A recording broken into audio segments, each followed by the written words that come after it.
Sea of Thieves reaches a new milestone.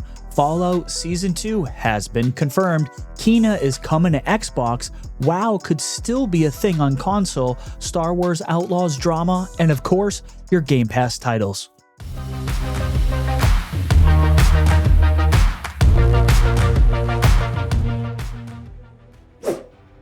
Before we jump in, if you end up enjoying the content, please make sure to like and subscribe. Let's go. Congratulations to developer Rare Studios for passing 40 million people that have tried out the game Sea of Thieves. That's a crazy accomplishment, and that's before the game hits PlayStation on April 30th. Fallout 76 has hit a major player milestone, according to publisher Bethesda.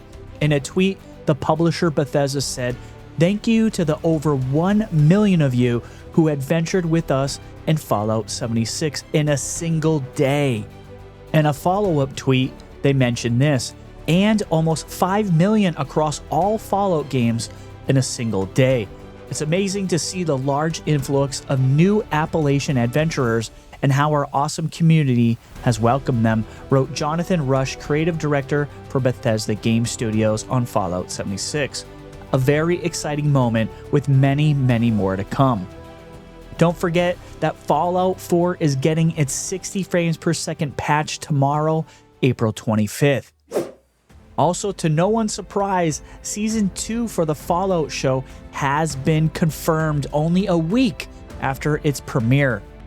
The Fallout on Prime Twitter account said this, quote, "Wouldn't want to keep you on the edge of your seat now, would we? See you back in the wasteland for Season 2. Also, as reported by Variety, the second season is set to receive $25 million in tax credits by relocating shooting to the state of California.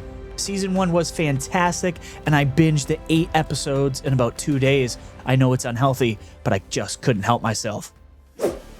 Thanks to Xbox-centric Twitter guru Clobriel, we know that Kena Bridge of Spirits, the deluxe edition, is coming to Xbox.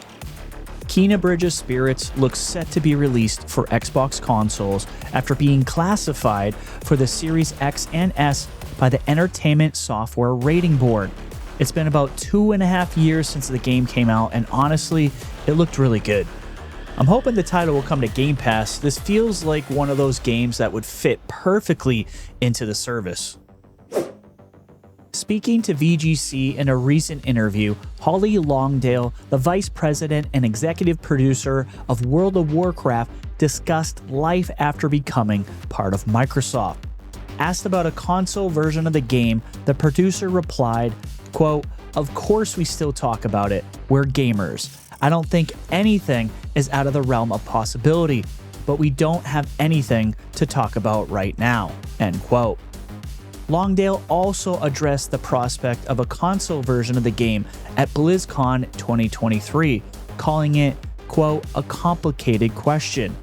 Quote, "We've got these 3 expansions and we are so excited about them. But yeah, of course, it would be very insincere to say that we're not, like, of course we're talking about that," she repeated, before adding, "We are Microsoft now." Time will tell, and if this does happen, it's several years away, but it would be interesting to see World of Warcraft running on the next iteration of Xbox hardware. If you're not already, you should be very excited for the future of Xbox gaming. Star Wars Outlaws will include a mission at launch, which can only be accessed with the Season Pass. According to the game's website, the game's Season Pass will include, quote, 2 additional narrative expansions coming after launch, as well as additional cosmetic items. However, it will also include a Day 1 exclusive mission with Jabba called Jabba's Gambit. Because of the mission's Season Pass exclusivity, players expecting access to every mission on Day 1 won't have it with the standard $70 edition of the game. Instead, they'll have to go buy the $109 Gold Edition or the $129 Ultimate Edition both of which include the Season Pass in order to gain access to the Jabba's Gambit mission.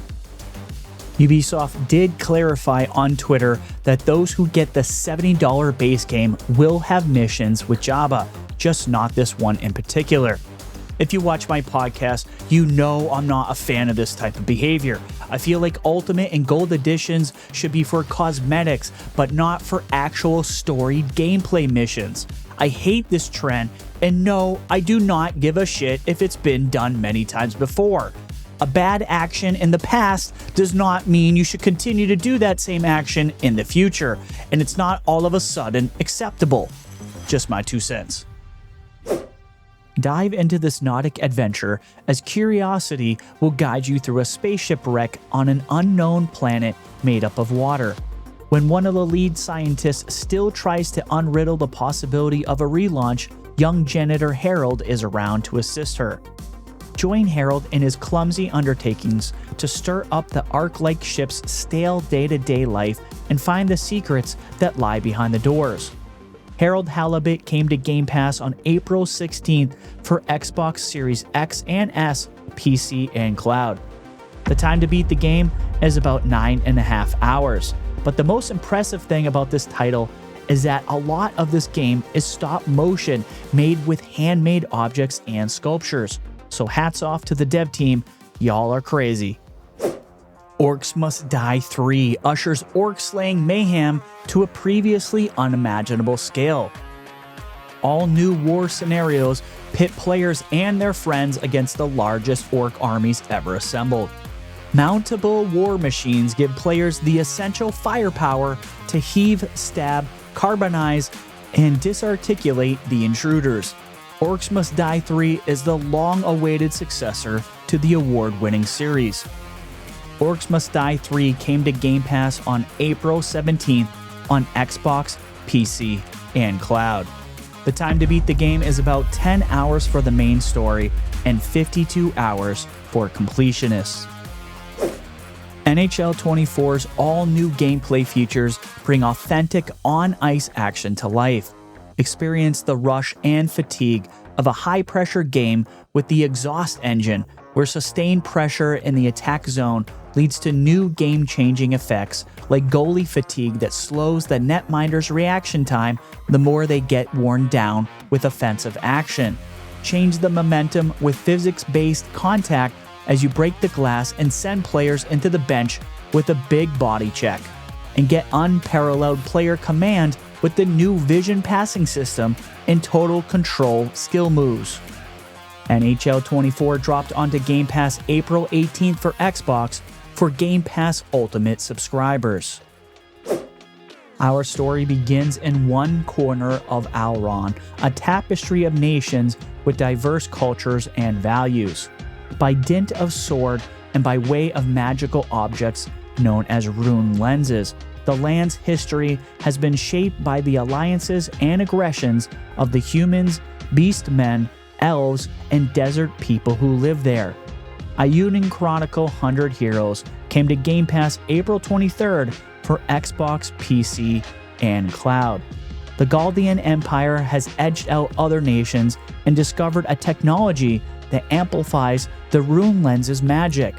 Now the Empire is scouring the continent for an artifact that will expand their power even further. The time to beat the game is about 48 hours for the main story and 60 hours for completionists.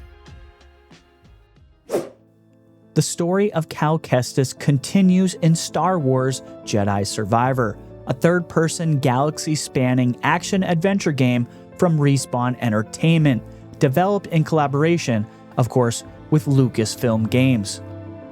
Star Wars Jedi Survivor is available tomorrow, April 25th, for Game Pass Ultimate subscribers on Xbox and PC. This narrative-driven, single-player title packs up 5 years after the events of Star Wars Jedi Fallen Order and follows Cal's increasingly desperate fight as the galaxy descends further into darkness.